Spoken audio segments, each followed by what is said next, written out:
Quando eu tinha por volta de 7 ou 8 anos de idade, eu me lembro de ir ao quarto dos meus pais e havia uma revista com fotos de nudez.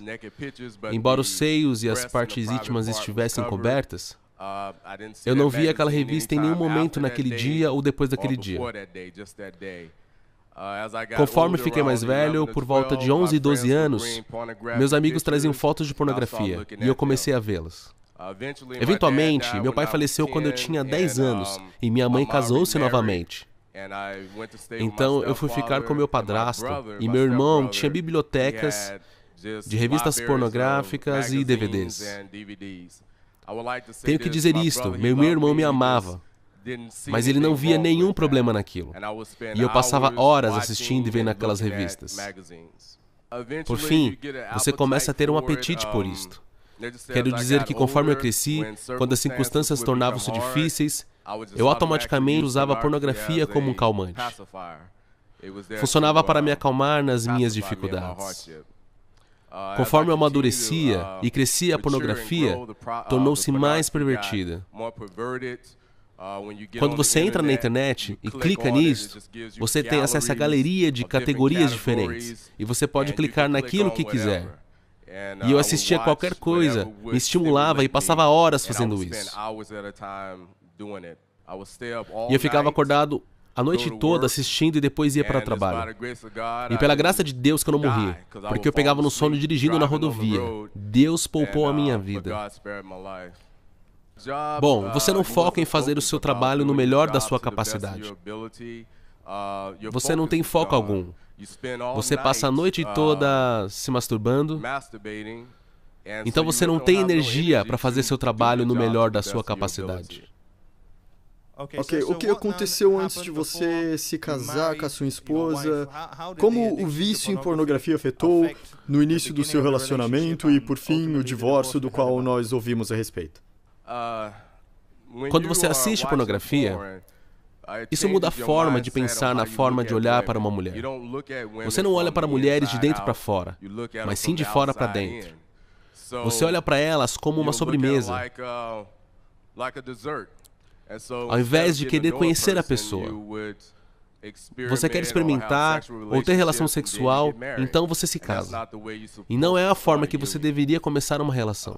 Ok, no que você pensava quando você disse, ok, deixa eu tentar e casar? Você viu isso como uma forma de fugir da pornografia? Qual era o pensamento por trás disso? Eu pensava que como era um problema sexual, se eu tivesse uma esposa, isso passaria. Mas não é isso que acontece. Você não pode fazer sexo com sua esposa, ficar satisfeito e satisfazer a ela. Mas há um apetite diferente que precisa ser satisfeito, e isso toma você. E você é levado a fazer isso. É como se você fosse forçado a satisfazer esse apetite. Uma vez que você termina, você sente-se exausto. E você pode chorar, pode orar, mas a sensação é como se algo simplesmente tomasse o controle. Então, após o primeiro casamento, como a pornografia afetou seu casamento? Esse vício continuou durante o seu casamento com a sua primeira esposa? Sim, com a minha primeira esposa, numa relação conjugal, se vocês não são amigos, você se torna estranho um para o outro. Ela vai para o lado dela, você vai para o seu lado, e agora você tem todo o tempo do mundo para se masturbar, assistir pornografia e fazer o que você quiser, porque não há união. Então sim, isso afetou meu primeiro relacionamento. Então, nos diga como isso desenvolveu, levando ao fim do seu relacionamento e ao divórcio. Eventualmente, como o ditado diz, se começa mal, vai terminar mal. Foi isso que aconteceu. Começou de forma ruim e terminou de forma ruim. Nós rompemos o relacionamento, mas eu não fui liberto. Então eu me casei de novo e eu tive o mesmo problema. Então, após o primeiro divórcio, o que aconteceu? Em termos de pornografia, atingiu um novo estágio? Tornou-se pior? Basicamente, continuou a mesma coisa. Após eu me casar pela segunda vez, o relacionamento era muito desconfortável. Não era amistoso, então o vício piorou. E eu comecei a entrar na internet e passar mais tempo em pornografia, mais do que nunca. Então, qual era o seu pensamento em casar-se pela segunda vez, depois de ver que o casamento não pode resolver esse problema na primeira? O que passou pela sua cabeça ao entrar no segundo casamento? Eu ia à igreja e eu pensei que estava melhor. Então eu pensei que poderia tentar novamente e nós poderíamos ter um casamento abençoado. Mas o que eu percebi foi que eu precisava de libertação, porque você não pode ter uma mente sincera sem uma libertação espiritual.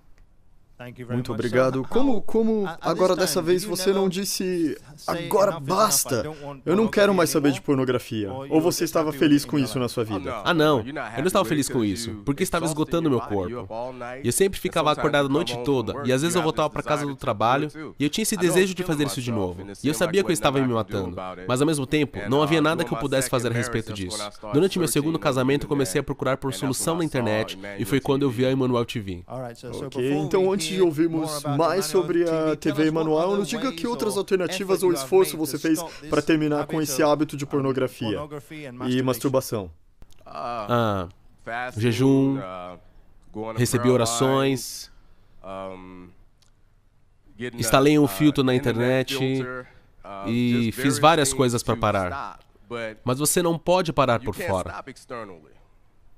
É por isso que quando as pessoas dizem, é só parar com isso, eu não acredito. Deve parar espiritualmente e você precisa de libertação. Então você quer dizer que mesmo que você parava fisicamente, você voltava a cair nisso de novo? Ainda havia o impulso? Definitivamente. Eu percebi que a cada 6 meses, eu tinha um grande apetite para consumir pornografia. Então, depois dos 6 meses, eu estava bem e pensava que tudo estava resolvido. Então, isso vinha de novo com muita força. Então, no seu segundo casamento, como o seu relacionamento era diferente? Ou não havia nenhuma diferença em relação ao primeiro? A diferença entre os dois era que as mulheres eram diferentes. Então, foram 2 experiências diferentes. Mas no que diz a respeito ao afeto, os dois terminaram da mesma forma. Alguma coisa veio para mudar a forma que olhávamos um ao outro e cuidar um do outro. Isso deixou portas abertas para a pornografia e perversão. E você acha que esse espírito de pornografia e masturbação estava de trás dessa perda de afeto e novamente separação?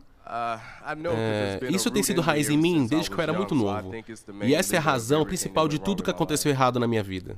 Então, após isso, o seu segundo casamento também terminou num divórcio. O que, então, aconteceu depois disso? Bem, depois disso você atinge o fundo do poço, porque você divorciou-se de novo, então você pensa, o que está acontecendo comigo? Qual o problema? Então eu comecei a consumir mais fotos, vídeos e câmera ao vivo. Isso é quando você assiste uma outra pessoa pela câmera e se envolve numa atividade sexual. E essa pessoa precisa estar na sua área, na sua vizinhança, onde ela pode estar? No mundo todo, tudo que você precisa fazer é clicar em uma foto específica. E aquela pessoa pode estar em qualquer lugar, Alemanha, Austrália, e você se envolve através da câmera.